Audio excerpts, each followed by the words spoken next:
오늘부터 어떻게 살 것인가라고 하는 이 주제를 가지고 함께 그 하나님 말씀 또 살펴보는 시간 가질 텐데요. 그냥 참고적으로 여러분들도 혹시 그냥 제가 오늘 예를 들어서 읽게 될 말씀은 이사야서에 나오는 말씀 중심으로 우리가 하나님 말씀을 살펴보게 되겠지만, 그 성경 말씀 외에도 제가 이번 한 달 주제를 준비하면서 이렇게 참고한 몇 가지 책이 있어요. 그래서 여러분들 혹시 개인적으로 뭐 도서관에서 책을 빌리고 싶으시다든지 뭐 구입하시고 싶다든지 하시면 이런 책들을 보셔도 좋겠습니다. 이 책은, 첫 번째 책은 좀 오래된 책인데요. 프랜시스 셰이퍼라고 하는 저자가 뭐 여러 권의 책이 있으시죠. 그 중에 이번에 제가 참고한 도서는 그러면 우리는 어떻게 살 것인가 라고 하는 책이 있고요. 자크 엘룰의 존재의 이유라는 책이 있습니다. 이 책은 전도서, 구약의 전도서에 관한 말씀이 되겠습니다. 존재의 이유. 그리고 몽우의 바보화가라고 하는 책이 있고요. 그리고 강상중 교수님의 제1교포 2세시죠. 살아야 하는 이유라고 하는 책이 있습니다. 얼마 전에 우리 큰아이가 남동생에게, 둘째에게 해준 조언이 있습니다. 제가 그 발견한 쪽지가, 집에서 그 쪽지를 하나 찾았는데요. 그러니까 남동생에게, 둘째 아이는 그 중학생이거든요. 그러니까 이제 뭐 조금씩 어떤 그 여자아이들에 대한 어떤 호기심, 학생이니까 10대 아이고, 그러니까 누나가 이제 도와주는 차원에서 남동생이 그래도 내가 도와줘야겠다. 어떻게 하면 여자친구, 뭐 여자친구는 아니어도 어쨌든 그 학교에서 그런 뭐 학생들을 이렇게 대하고 어떻게 하면 잘 만날 수 있는지, 이제 이런 것들을, 그런 방법들을, 원리들을 나름 누나니까 동생을 위해서 어떤 참고할 수 있는 그런 부분들, 사항들, 조언을 이렇게 해준 겁니다. 근데 그 쪽지를 제가 찾았어요, 집에서. 근데 너무너무 재밌거든요. 그래서 제가 이 쪽지를 여러분에게 좀 같이 어떤 내용을 거기 담겨 있는지 나눠드리려고 하거든요. 한 페이지 가득 조목조목 설명을 해주는데, 일종의 뭐 요즘 뭐 코칭이라는 단어 우리가 많이 쓰죠. 그런 코칭을 해주는 이제 그런 인상을 저는 받았습니다. 그래서 뭐 옷차림부터 시작해서 뭐 걸음걸이며 뭐 심지어는 목소리까지 어떻게 해야 되는지, 이 여자친구들한테, 여학생들한테 인기가 있으려면 이제 요렇게 해야 된다. 이거를 이제 얘기해 준 거죠. 첫 번째 항목은 이제 옷차림이었는데요. 여기 화면에 혹시 나오나요? 예, 누나의 조언입니다. 예, 이런 내용이 있어요. 한번 같이 볼까요? 예. 티셔츠는 세련된 무늬가 있는 셔츠로 색상은 검정, 청색, 빨강, 초록, 흰색만 입는다. 노란색, 핑크색, 보라색이나 그 외의 색상은 절대로 입지 않는다. 예, 그 다음에 또 있어요. 걸음걸이, 자신감 있게 턱은 살짝 치켜들고 눈은 약간 흘기듯이 내리깔고 무릎은 최대한 통통 튕기면서 걸어야만 여자 학생들이 좋아한답니다. 사실인지는 모르겠어요. 확인은 안 해봤습니다. 목소리 약간 느리고 낮은 음성으로 허스키하게 해야 터프한 느낌이 나지, 피치가 높은 음성은 여자 같은 인상을 주기 때문에 금물이다. 웃음소리는 점잖고 작은 목소리로, 작은 소리를 해야 됩니다. 헤헤헤. 이런 웃음은 절대로 안 된다고 합니다. 재밌죠? 예, 책가방 반드시 한쪽 어깨로만 맨다. 예, 한쪽 끝만 사용해야 멋스럽다고 합니다. 또 한 가지 있어요. 껌을 씹는 요령이 있습니다. 마치 무슨 비밀이 있는 것처럼 껌을 씹어야만 된다. 예, 이 외에도 뭐 더 있었던 것 같은데 잘 모르겠어요. 어쨌든 누나가 성의껏 나름 동생에게 건네주는 조언이지만 영양가가 얼마나 있는지는 모르겠어요. 누나가 뭐 노래는 조금 할 수 있는지 모르겠지만 인생 공부를 조금 더 해야 될 수도 있을 것 같아요. 그렇죠? 근데 우리도 마찬가지입니다. 세상이 우리에게 날마다 저나 여러분이 있는 살아가는 삶의 자리에서, 우리의 일상 속에서 우리에게 건네주는 뭐 수십 가지, 수백 가지, 수천 가지 그런 어떤 조언들이 있어요. 그렇죠? 그런 내용들을 우리는 뭐 책에서도 살펴볼 수 있습니다.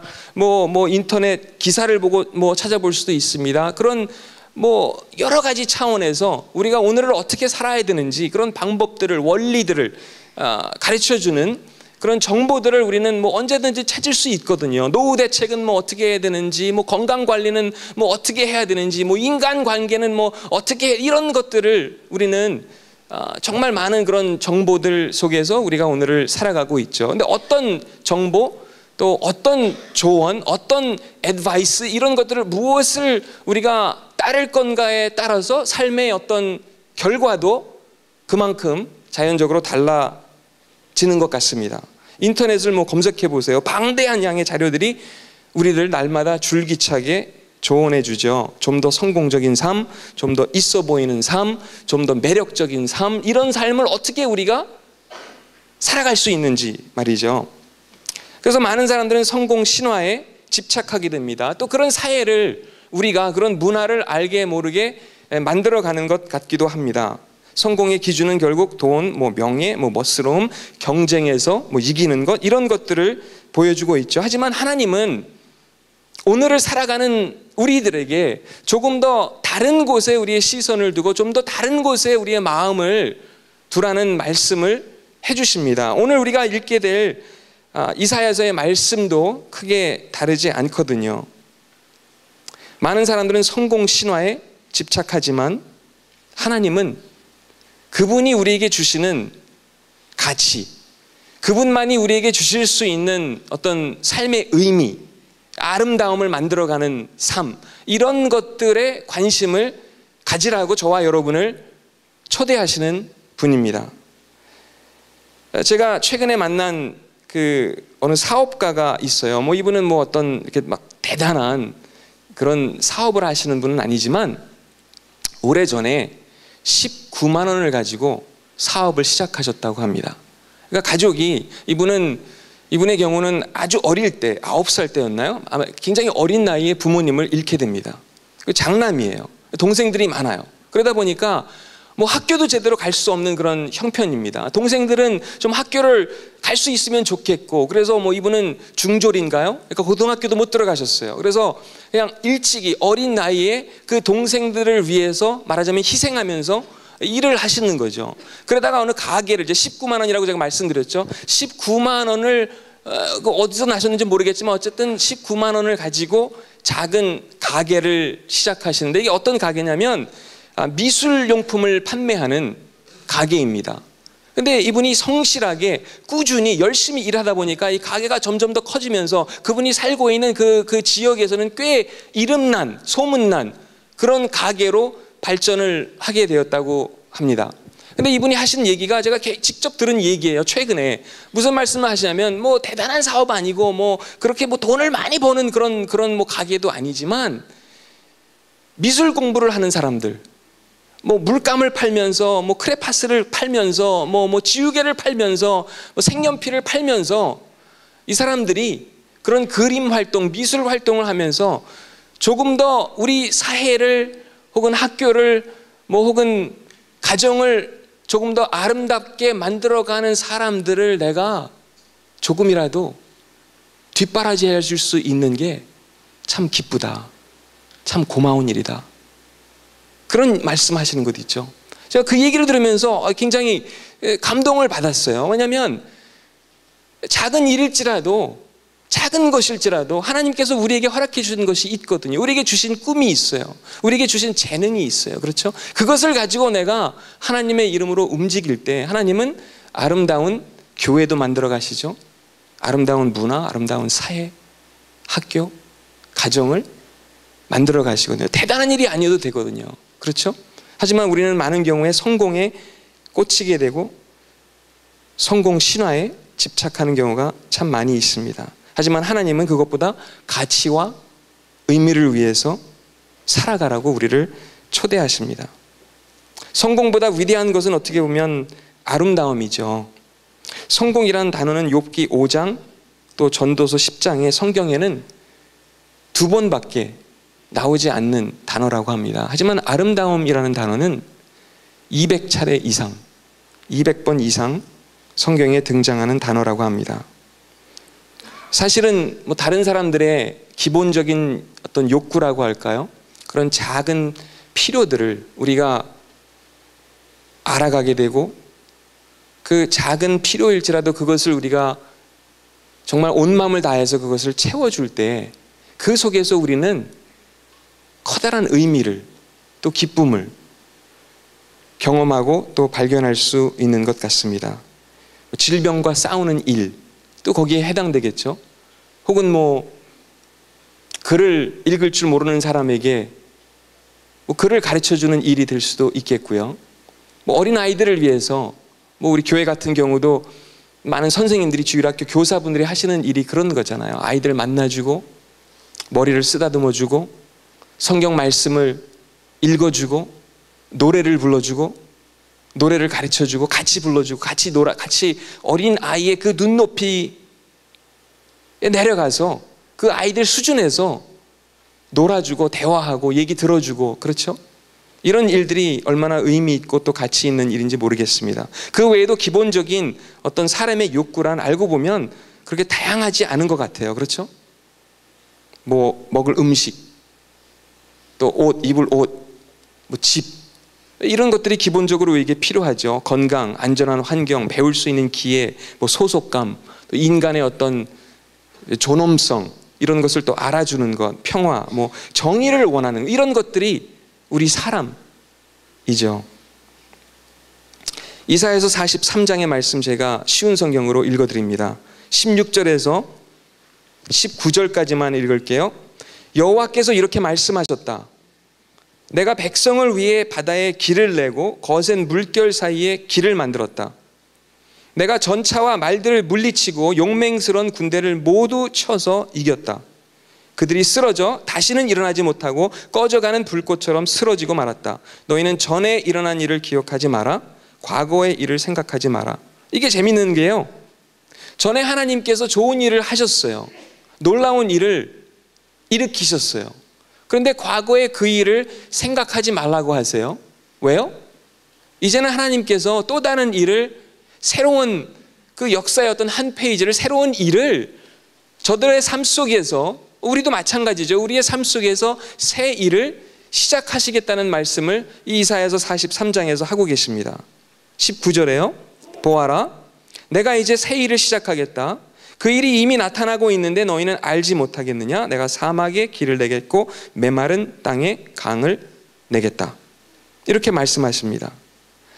사람에게 가장 어려운 것 두 가지가 있다고 하죠. 하나는 다시 한번 깊이 생각하는 일이라고 합니다.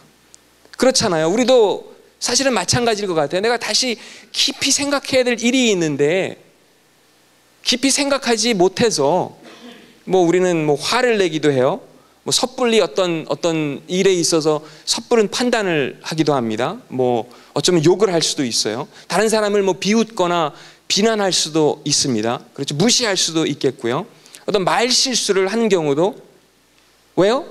다시 깊이 생각하지 않아서. 예전에 어느 분이, 누군지 모르겠는데 저희 어머님한테 어떤 이 말 단어 하나를 이렇게 가르쳐 주셨는데, 왜 미국 사람한테 그런 용어를, 그런 단어를 가르쳐 주는지 모르겠어요. 그래서 그 어머님이 한국말도 잘 못하시는데, 미국 여자니까. 근데 그 새로운 단어를, 용어를 이제 배워가지고 우리들이, 저나 이제 저희 형이나 누나가 조금 뭐 잘못을 한다든지 좀 마음에 안 드는 그런 부분이 있으시면 늘 요 단어를 이제 꺼내서 무기처럼 사용하시는데, 저는 그 단어 듣기가 되게 싫더라고요. 뱅신이라는 단어더라고요. 뱅신.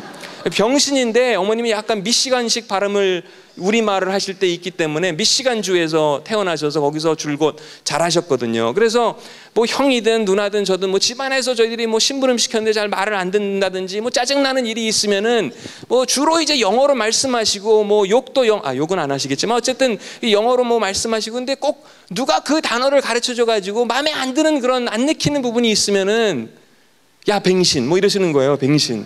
그래서 저는 정말 누가, 아버님이 가르쳐 주셨나 모르겠어요. 누가 그 단어를 가르쳐 줬는지. 근데 우리가 그렇잖아요. 그냥 한순간에 잘못된 판단 때문에 정말 실수를 하는 경우들이 많이 있거든요. 좀 더 깊이 다시 생각했어야 되는데 그 일이 사람에게 어렵다고 합니다. 두 번째는 중요한 것부터 차례대로 하는 일. 그것도 단순한 것 같은데, 아주 쉬운 원리인 것 같은데 그것도 잘 안 된다고 합니다. 왜요? 중요한 것부터, 우리는 급한 일부터 처리하려는 습성이 더 강한 것 같습니다. 그래서 살면서 우리가 집중해야 될 일들이 분명히 있는데 시선을 빼앗기고 마음을 빼앗기는 순간들이 많이 있습니다. 본문의 이야기가 사실은 그렇거든요. 저들은 과거에 연연하고 있습니다. 물론 과거에 좋은 일들, 하나님께서 좋은 일, 선한 일을 하셨어요. 근데 그 과거에 대한 생각 때문에, 과거의 성공 신화 때문에 현재에 살지 못했습니다. 하나님을 의심하게 됩니다. 지금 저들의, 우리가 읽은 이 본문의 배경은 사실은 두 번째 포로 생활입니다. 첫 번째 포로 생활보다 훨씬 더 힘들고 어려웠다고 합니다. 결국은 불순종으로 인해서 하나님의 말씀을 듣지 않아서 또 다른 포로 생활을, 제2의 포로 생활을 하고 있는 거죠. 그게 본문의 배경입니다. 그래서 과연 예전에 하나님께서, 우리가 읽었잖아요, 본문 속에서 이러이러한 상황 속에서 하나님께서 우리를 도와주셨고 우리를 이렇게 정말 놀라운 방법으로 우리를 구해 주셨는데, 지금 이 제2의 이 포로 생활 속에서 우리가 지금 갇혀 있는데, 이 속에서 과연 하나님께서 다시 일하실 수 있을까? 다시 손을 쓰실 수 있을까? 다시 우리를 도와주실까? 다시 우리에게 긍휼을 베풀어 주실까? 거기에 꽂혀 있다 보니까 하나님께서 새롭게 인도하시고자 하는 그 방법, 그 마음에 대해서는 잘 보지 못하는 거예요. 그래서 우리가 읽은 내용은 아니지만 42장을 보게 되면은 하나님께서 계속해서 반복적으로 말씀하시는 내용이 있어요. 눈이 있는 자들아 왜 보지 못하니? 귀가 있는데 왜 듣지 못하니? 그 내용이 43장에도 이어집니다. 8절에는 우리가 읽지 않았지만 이런 말씀이 있거든요. 눈이 있으나 보지 못하는 백성, 귀가 있으나 듣지 못하는 백성을 데려오너라. 이런 말씀이 있어요. 또 그 42장, 그 전장이죠. 저희가 같이 읽지 않았습니다만은 16절에는 이런 말씀이 있거든요. 내가 안 못 보는 사람들을 그들이 알지 못하는 길로 이끌겠다. 그들을 새로운 길로 인도하겠다. 그래서 18절에 가면 또 말씀하세요. 듣지 못하는 사람들아 들어라. 보지 못하는 사람들아 잘 보아라. 잘 보아라. 어쩌면 우리가 오늘을 살아갈 때에도 하나님은 우리로 하여금 새로운 어떤 것을, 그분이 일하시는 것을 바라보기를 원하시는데 그걸 놓치고 깨닫지 못하고 보지 못하고 듣지 못하는 순간들이 우리에게 있는 것 같습니다. 하나님께서 이스라엘 백성들의 삶 속에서 하신 일들은 선한 일이었거든요. 좋은 일이었어요. 다른 성경에 보니까 이렇게 기록되어 있어요. 우리가 이집트를 빠져나올 때 하나님은 바다에 길을 내셨다. 좋은 일이죠. 고무적인 일입니다. 우리가 이집트를 빠져나올 때 하나님은 거센 물결 사이에 길을 만드셨다. 놀라운 일이죠. 우리가 이집트를 빠져나올 때 하나님은 전차와 말들을 물리치셨다. 우리가 이집트를 빠져나올 때 하나님은 용맹스러운 군대를 모두 쳐서 우리로 하여금 이기게 하셨다. 모두 좋은 기억들입니다.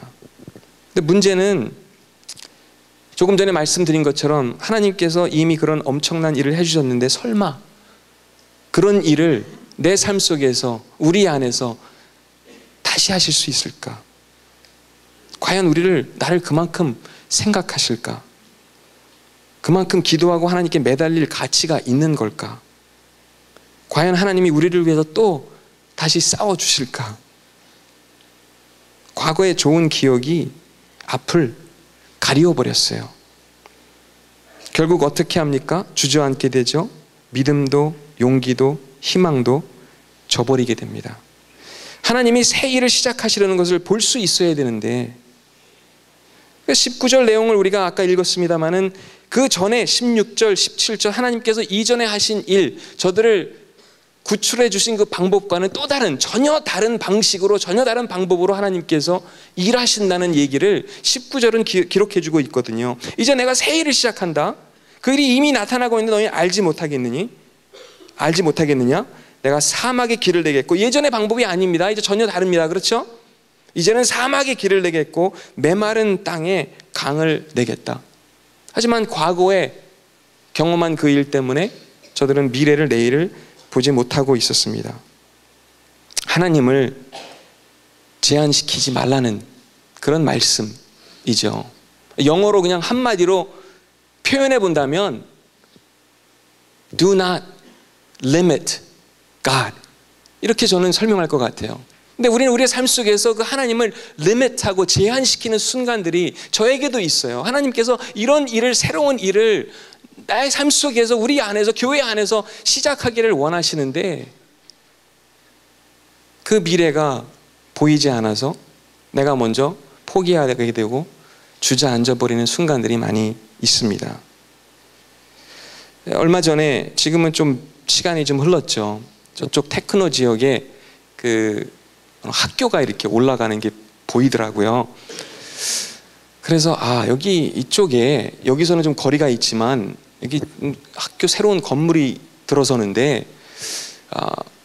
여기도 강당이 있을 텐데 여기서 작은 교회를 시작할 수 있으면 좋겠다. 이 지역에 사는 사람들, 어쩌면 교회를 다니지 않는 사람들, 어쩌면 교회를 쉬고 있거나 방학한 사람들을 위한 새로운 교회가, 이쪽에 교회가 그쪽에 별로 없더라고요. 보이는 거예요. 될지 안 될지는 모르겠지만, 그래서 일단 학교가 다 세워지고 접촉을 하게 됩니다. 접촉하니까 일이 되는 거예요. 전혀 예상하지 못했던 일들이 이루어지면서, 그래서 교회가, 보리떡 교회가 그 안에 들어가 있어요. 300억 건물입니다. 300억 건물에 우리 교회가 그냥 자연스럽게 우리 교회 건물처럼 들어가 버린 거예요. 물론 학교 관계자들은 그 건물을 지을 때 학교를 짓는다고 생각했겠지만, 제가 볼 때는 아니에요. 교회예요, 교회. 학교 건물을 우리 교회가 쓰는 겁니다. 300억 건물을 말이죠. 웃기는 일이죠. 어쨌든 하나님은 말도 안 되는 방법으로 우리를 인도하시고요. 그 건물 규모 이거를 제가 말씀드리려고 하는 게 아니라, 저 지난주에 제가 그 교회, 보리떡 교회, 인원이 그렇게 많지 않아요. 한 60명 정도, 70명 정도 모일까요? 얼마 되지도 않았는데 그 정도 인원이면 사실은 대단한 거죠. 근데 저 지난주에 제가 만난 분이 여자분이었는데, 이분이 10년 동안 교회를 방학하셨다는 거예요. 그러니까 10년 만에 교회를 처음 나오신 겁니다. 눈물 나더라고요. 왜 예전에 다니시던 교회를 떠나셨는지 제가 묻지 않았어요. 근데 어쨌든 우리 간판도 없어요. 거기 보리떡 교회 간판도 없는데 그 교회를 어떻게 알고 왔는지 누구한테 들어가지고, 그래서 10년 만에 처음 교회를 오셨다는 이야기를 들었거든요. 그러니까 하나님을 우리가 제한시키는 경우가 많이 있어요. 어쨌든 새로운 일을 저와 여러분의 삶 속에서 혹은 교회적으로 이루어 가시고자 하는 그 하나님의 손길을, 그분의 인도하심을 바라볼 수 있는 저와 여러분이 되었으면 좋겠습니다. 홍대 쪽에도 마찬가지예요. 문화특구잖아요. 그렇죠? 근데 어느 순간인가부터 하나님께서 그 지역에 대한, 또 대학생들, 청년들에 대한 마음을 주시는 거예요. 말도 안 되는 거죠. 그래서 처음에는 카페를 빌렸어요. 그 다음에는 좋은 생각 사람들이라고 하는 잡지에서 건물 지하 1층을 빌렸습니다. 한동안 우리 교회 지연 선생님, 우리 임혜재 목사님, 써니 목사님, 이길승 집사님, 고태훈 형제, 또 누구죠? 김도엽 형제, 1년 이상, 1년이 넘도록 매주 저희가 올라갑니다. 시간을 투자하는 거죠. 정성을 투자하고 사랑을 투자하는 거죠. 이제는 그렇게 2년이 지났어요. 물론 거기도 그렇게 많은 인원이 모이진 않아요. 하지만 교회를 처음 나오는 청년들이 거기서 하나님을 만나고 있어요. 예수님을 만나고 있어요. 놀라운 일이잖아요. 2년이 지났는데 글쎄 거기도 말도 안 되는 일이 일어나는데 건물이 거기 올라가는 거예요. 어느 날부터 건물이 올라가는데, 한화에서 진 건물인데 이것도 또 규모가 어마어마한 건물이에요. 또 거기 접촉을 했어요. 거기도 강당이 있는데 저쪽 학교에도 한 500석, 600석 되는 강당에 저희가 매주 보리떡 교회가 거기서 모이고 있잖아요. 근데 서울 그 홍대 문화특구에도 그 새로 올라간 건물이 정말 으리으리한 건물인데 거기도 한 400~500석 되는 이런 강당이 있어요. 거기서 우리가 말도 안 되는 일이죠. 한 3주 전인가 4주 전부터 거기서 예배를 드리고 있는 거예요. 그러니까 저는요, 여러분 조심하셔야 돼요. 여러분 어떤 좋은 정보가 있으면, 예를 들어서 어느 건물이 비어 있다, 어느 공간이 놀고 있다, 그런 정보 저한테 주시면 큰일 납니다. 교회가 또 하나 생깁니다. 공간이 하나 생기면 이 교회로 보이는 거예요. 사람들이 여기서 예배드리고 여기서 하나님을 만날 수 있으면 얼마나 좋을까. 거기도 아마 마찬가지일 거예요. 그 건물을 사용하는 주 고객들 교회라고 생각하지 않았을 거예요. 근데 저는 그 교회 건물이라고 생각하고 매주 거기서, 오늘은 이제 써니 목사님이 거기서 설교를 하게 되죠. 지난달은 제가 거기서 했죠. 근데 어쨌든 교회뿐만 아니라 여러분의 삶 속에서도 하나님께서 분명히 이루시고자 하는 새 일이 있을 거예요. 그걸 볼 수 있어야 돼요. 나의 눈으로, 인간의 눈으로서가 아니라 하나님의 눈으로 그것을 보실 수 있기를 바랍니다. 여러분에게 있어 그 새 일은 어떤 일일까요? 하나님이 이루시기를 원하는 그 새 일은 어떤 것인가요? 일부 예배가 끝나고 어느 분이 기도 요청을 하시기 위해서 이 앞에서 몇몇 분을 위해서 잠깐 기도하는 시간을 가졌어요. 어떤 분은 솔직히 말씀해 주셔서 너무 좋더라고요. 너무 감사한 것도 있죠. 이사를 최근에 하셨는데 이분은 짐을 버리는 게 너무 힘들다는 거예요. 짐. 그렇잖아요. 그러니까 어떤 거는 뭐 10년 된 물건, 20년 된 물건, 30년 된 물건, 그 속에 있는 그 어떤 추억, 소중한 기억들 때문에 그게 참 어렵다는 거예요. 그래서 그 버리는 연습, 버리는 훈련을 지금 하고 있으시다고. 하지만 좀 더 버려야 되는데 버릴 수 있는 그 용기를 좀 낼 수 있도록 기도해 주세요. 그리고 기도를 요청을 하시는 거예요. 그래서 기도했죠. 또 어느 분은 이제 그 상담에 관심이 있어서 이제 상담을 공부하시고 그러는데 음악 치료에도 관심이 있어서 기타를 처음으로 배우신다는 거예요. 그래서 음악을 하면서 뭐 노래를 들려주면서 그게 찬양이든 뭐 가요든 말이죠. 좋은 노래들이 많이 있으니까. 그래서 그렇게 새로운 어떤 일에 도전하는데 그 일을 위해서 기도해 달라고. 이런 일들 여러분 삶 속에서 정말 어떻게 보면 내가 볼 때 말도 안 되는 일이고 누가 볼 때 정말 우스운 일처럼 여길 수도 있지만 하나님이 보실 때, 하나님이 생각하실 때는 그렇지 않거든요. 하나님께서 여러분 안에서 이루어 가시고자 하는 새 일이 있습니다. 18절에서 그래서 그러죠. 너희는 전에 일어난 일을 기억하지 말라. 과거의 일을 생각하지 마라. 지나간 일이 나빠서가 아닙니다. 하지만 하나님이 앞으로 이루어 가실 일들에 대해서 거기에 관심을 가지라는 이야기죠. 우리 막내 아이가 얼마 전에 엉뚱한 질문을 저에게 던지는 것 있죠. 아빠, 하나님이 왜 사람들 눈을 만들 때 왜 머리 뒤에다 사람 눈을 만들지 않고 왜 이 얼굴 앞에다가 눈을 만들었냐는 그런 막 엉뚱한 그런 질문을 제가 어떻게 답해요? 제가 막 성경을 아무리 뒤져봐도 그런 답이 안 나오는 것 있죠. 그래서 글쎄 아빠도 모르겠는데, 그러니까 우리 막내 아이가 씩씩하게 아빠 그것도 모르냐고. 그거는 과거의 슬픈 일, 어려운 일은 다 잊어버리고 앞만 보고 살아라는 얘기에서, 이 뜻에서 하나님이 우리 눈을 앞에다 이렇게 만들어 주신 거라고. 그것도 모르냐고 목사가 이런 얘기하는 것 있죠. 그래서 제가 한 수 배웠습니다. 정말 그래요. 오늘 본문 내용이 그런 거예요. 과거의 일, 좋은 기억들이 있어요. 하나님이 하신 일들이 있거든요. 하지만 때로는 그것 때문에 새로운 일을 우리가 경험하지 못하는 경우가 있습니다.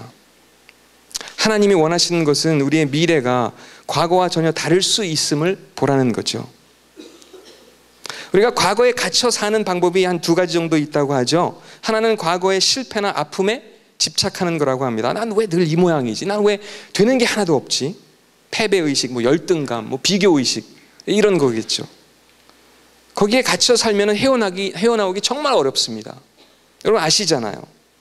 오늘에 집중하지 못하죠. 앞으로 나가야 되는데 그걸 방해하게 되거든요. 또 한 가지가 있다면 그것은 자신의 영광이나 과거의 영광, 과거의 성공, 성취, 뭐 여기에만 갇혀서 사는 겁니다. 그래도 내가 왕년에는 뭐 이런 사람이었는데, 그런 마음 있잖아요. 그렇죠? 내가 아니면 마치 아무것도 안 될 것 같고, 내가 아니면 세상이 돌아가지 않을 것 같고. 착각이죠. 얼마 전에 어느 여자분의 이야기를 제가 들었어요. 이분은 어릴 때 참 상처가 많았다고 그분 입술로 그런 고백을 하시더군요. 40대 후반 정도 혹은 50대 초반의 여성분이셨는데 뭐라고 하시냐면 아빠가 알코올 중독이셨던 거예요. 그래서 하여튼 집에 들어오실 때마다 뭐 냄새 나죠, 막 화내시죠, 막 뭐 물건 걷어차죠. 아빠의 기억이 어릴 때 6살, 7살 그 어린 나이에 아빠의 기억이 그거밖에 없는 거예요. 근데 아빠는 아빠 나름대로 또 얼마나 막 힘들고 삶이. 그러면 매일 그런 모습으로 집에 들어오시겠어요? 그렇죠? 근데 하루는 아빠가 그렇게 똑같이 그렇게 술을 잔뜩 드시고 취한 상태로 들어오셔가지고 그 어린 딸에게 와가지고 그 딸아이를 붙잡고 이런 질문을 거의 눈물을 흘리시면서 내가 왜 살지? 왜 살아? 내가 왜 살아야 되지? 그러니까 그때 딸은 그분 저에게 얘기해 주신 분은 6살, 7살 밖에 안 돼요. 근데 아빠가 어떤 질문을 던지니까 자기는 뭐라도 대답을 해야 될 것 같고 뭐라고 얘기할 줄 모르겠는데 그래서 뭐라고 말할지 모르다가 아빠가 질문을 하니까 이렇게 답을 했다고 그러더라고요. 나 때문에 살지. 나 때문에 살지. 그랬더니 그 이후로 아빠가 그 말을 그 표현을 너무너무 좋아하는 거예요. 그래서 술 드시고 하여튼 집에 들어올 때마다 그 또 6살, 7살 딸을 찾아와가지고 아빠가 왜 살지? 왜 살아? 그러면 나 때문에 살지. 나 때문에 살지. 이거를 반복적으로 하니까 그 기억밖에 없대요. 근데 여러분, 제가 이 이야기를 나누는 이유는 우리가 성공적으로 사는 것 사람들이 볼 때 다 중요해요. 하지만 정말 가치 있는 삶, 정말 의미 있는 삶의 시작은 그걸 깨닫는 겁니다. 어떤 것을요? 하나님은 오늘을 살아가실 때 여러분 때문에 사시는 분입니다. 저와 여러분 때문에 사시거든요. 왜 당신의 아들을 예수 그리스도를 우리에게 보내셨어요? 우리 때문에, 나 때문에, 우리를 위해서 보내셨잖아요. 그게 복음이죠. 그게 굿뉴스죠. 하나님의 기준에서의 성공은 하나님은 나 때문에 사신다는 것을 깨닫는 삶인 줄 믿습니다. 내가 가치 있는 일을 만들어가고 의미 있는 일을 찾는 것도 중요하지만 사실은 그 이전에 먼저 내가 하나님을 깊이 만날 때 이미 가치 있는 삶, 아름다운 삶은 시작되었는 줄 믿으시길 바랍니다. 성경에 보면 이런 말씀이 있죠. 연수의 자랑은 수고와 슬픔뿐이라. 히브리서 13장에도 5절, 6절 말씀을 제가 요약하면 이런 내용이 나옵니다. 돈을 사랑하지 말고 가진 것으로 만족하십시오. 가진 것으로. 이것도 참 어려운 것 같아요. 그렇죠? 내가 가진 게 아무것도 없다면 그럼 뭡니까? 그럼 어떻게 해요? 그럼 어떻게 살아요? 성경 말씀에 의하면 그것으로 만족하라는 겁니다. 가진 것. 무엇이 있는지, 어떤 것이 있는지 찾아보라는 겁니다. 세어보라는 겁니다. 생각해보라는 겁니다. 예수가 내 안에 있으면 뭐가 가능한지 아세요? 어떤 것이 더 가치 있고 의미 있는지 조금씩 알게 됩니다. 배우게 됩니다. 다른 사람들도 보이기 시작합니다. 내가 할 수 있는 일, 내가 도울 수 있는 일도 보입니다. 하지만 무조건 나만의 성공이나 유익을 위해서 달리면서 살아간다면 남는 것이 별로 없을 것 같아요. 십자가 사건이 우리를 깨닫게 하는 게 뭔가요? 내가 누리고 있는 은혜가 있다. 내가 받은 사랑이 있다. 하나님께서 아들을 주셨다는 것은 자신을 주신 겁니다. 그렇죠? 당신의 모든 것을 나를 위해서 주신 거죠. 말도 안 되는 일이죠. 하지만 하나님은 그런 일을 하시는 분입니다. 그걸 경험한 사람은 다르게 살 수밖에 없어요. 오늘을 다르게 살 수밖에 없습니다. 하나님을 생각하게 되고요. 성공보다 가치를, 아름다움을 추구하게 됩니다. 주는 것도 우리가 무엇을 주든 이웃을 위해서, 친구를 위해서, 직장 동료를 위해서, 교회 소그룹 어떤 멤버를 위해서 책 한 권을 주는 것도 매우 의미 있고 가치 있는 일이죠. 무엇을 주든 말이죠. 사실은 돈을 쓰는 것도 마찬가지거든요. 1,000원 잘 주는 사람이 10,000원 잘 주고요. 그렇지 않나요? 10,000원 잘 주는 사람이 10만 원 잘 주고요. 헌금도 저는 크게 다르지 않은 것 같아요. 하지만 나중에 하는 사람은 결국 어떻게 돼요? 못 주거든요. 여러분, 짜장면 천사 혹시 들어보셨나요? 박권영 씨? 박권영 사장님입니다. 사진이 나오는지 모르겠어요. 예, 사진이 있네요. 어느 해인가 이제 명절이 우리 지났잖아요. 근데 명절에 딸 셋을 데리고 온 손님이 있었답니다. 짜장면을 먹고서도 눈치만 계속해서 주인 눈치만 살피는 거예요. 결국 한참 뒤에 알고 보니까 갈 곳이 없다는 겁니다. 그래서 주인 양반이 재워주기로 합니다. 다음날 아침이 됐어요. 애들 아빠가 돈 10만 원 빌려달라고 하는 거예요. 그래서 빌려줬는데 잠깐 나갔다 온다고 하고는 아예 어떻게 됐을까요? 소식이 없어요. 아이들을 버리고 간 겁니다. 졸지에 이 짜장면 가게 주인 양반 사장님에게 딸 셋이 생겼어요. 하루는 손님 중에 한 사람이 아이들을 보면서 주인 양반을 잘 아니까 그 주인 아저씨한테 물어봤다고 합니다. 이 아이들 누구냐고. 주인이 우물쭈물 하는데 갑자기 한 여자아이가 먼저 대답하는 겁니다. 우리 큰아빠예요. 이분이 큰아빠라고. 저희는 고아원에서 왔어요. 그날 저녁 그 짜장면집 아저씨 사모님은 고개를 파묻고 한없이 울었다고 합니다. 왜요? 왜 울었을까요? 애들 엄마는 얼마나 가슴이 아플까 말이죠. 저는 이 이야기를 들은 뒤로는 짜장면을 먹을 때마다 그 짜장면 천사가 박건용 사장님이 떠오릅니다. 그분이 뭐라고 하는지 알아요? 박건영 사장님이 이렇게 말합니다. 누가 뭐래도 짜장면은 제 자존심입니다. 너무 흐뭇해요. 배고픈 사람 대접하고 돈까지 받죠. 땅에서도 복받고 하늘에서도 복받는 일이니까요. 이런 삶이 가치 있는 삶 아니겠어요? 근데 어떤 사람들은 똑같은 짜장면 한 그릇을 팔아도 모르겠어요. 어쩌면 내가 오늘 몇 그릇이나 팔았지? 이걸 계산하는 사람은 사람을 놓치는 거예요. 하나님의 마음을 놓치는 거죠. 하나님은 지금 우리의 삶 속에서 일하시길 원합니다. 새 일을 만들어 가시는 분이거든요. 그분 안에서 내 삶이 충분히, 저와 여러분의 삶이 충분히 가치 있을 수 있고 충분히 의미 있을 수 있고 충분히 아름다울 수 있습니다. 하나님께서 우리에게 눈을 주셨고 귀를 주셨어요. 그 눈으로 하나님이 보시기를 원하시는 세상을 볼 수 있어야 되겠고요. 우리에게 주신 그 귀로 하나님의 말씀, 또 하나님께서 이루어 가시는 일을 들을 수 있으셔야 됩니다. 내가 무엇인가를 해서 활동을 더해서 내 삶이 더 윤택해지고 더 가치 있어지는 것만은 아닙니다. 오히려 저와 여러분이 오늘을 살아갈 때, 예수 그리스도 안에 거할 때, 그분의 일하심을 기대할 때, 나 때문에 그분이 오늘을 사신다는 것을 내가 기억할 때, 그분의 일하심은, 새 일은 이미 우리 안에서 시작된 줄 믿습니다. 기도할게요.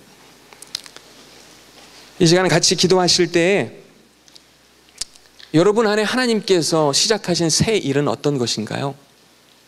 혹은 여러분이 하나님의 말씀을 개인적으로 묵상할 때, 또 예배의 자리에 혹은 찬양하는 시간에 하나님, 그렇죠, 제가 잊고 있었는데 하나님, 이 일을 하나님께서 시작하기를 원하셨죠. 혹은 어떤 그 외에 새로운 일 하나님께서 보여주시는 것, 들려주시는 것, 어떤 것이 있나요? 어떤 분들은 들어보니까 우리 교회에 사실은 자원봉사하는 청년 중에 마을을 찾아다니면서 어떤 마을의 새로운 필요들이 어떤 게 있는지 그걸 연구하고 시에서 운영하는 프로그램인데, 거기에 지원해서 거기서 일을 하고 있는, 몸담고 있는 청년이 있더군요. 여러분 안에 하나님께서 시작하시길 원하시는 그 일이 무엇이 있나요? 그걸 가지고 이 시간 우리가 하나님께 같이 묻고 나아가는 시간 가졌으면 좋겠습니다. 하나님, 저에게 용기 주세요. 이 일을 할 수 있는 환경, 여건 만들어 주시고 제가 용기 낼 수 있도록, 하나님 바라볼 수 있도록. 내 힘으로는 불가능하지만 하나님께서 힘 주실 때 가능할 줄 믿어요. 이렇게 저희들 잠깐 같이 마음을 모아서 기도하실까요? 같이 기도하겠습니다.